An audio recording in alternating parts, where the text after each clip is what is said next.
तो जी हाँ, नमस्कार दोस्तों, आप लोग देख रहे हैं भोजपुरी धमाल। और आप सभी को पता है कि थे साई लाल यादव जी अभी लोधी जाने का शूटिंग कर रहे हैं और उसी शूटिंग सेट से कुछ नई तस्वीरें आई हैं जो कि आप लोग देख सकते हैं। आप लोग बता दो कि थे साई लाल यादव अभी दिल्ली में थे और वहीं से रानी एक्ट्रेस के साथ में लाइव वीडियो भी आप लोगों ने देखा।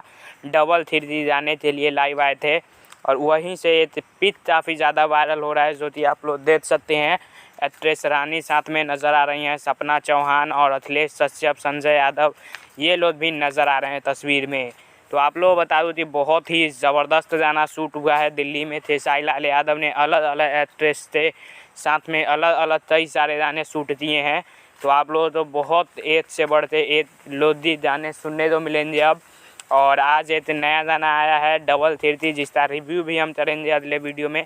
तो आप लोग तैयार रहिए, बहुत जल्द रिव्यू वीडियो आएगा। डबल 3D गाना VR म्यूजिक पर जाइए, सुनिए, ढेर सारा प्यार दीजिए। और जिन्होंने सुन लिया है वो लोग कमेंट में बताइए कि उन्हें गाना कैसा लगा। तो आप लोग बता दो कि बहुत जल्द आप सभी तो एक से बढ़कर एक वीडियो इस चैनल पर देख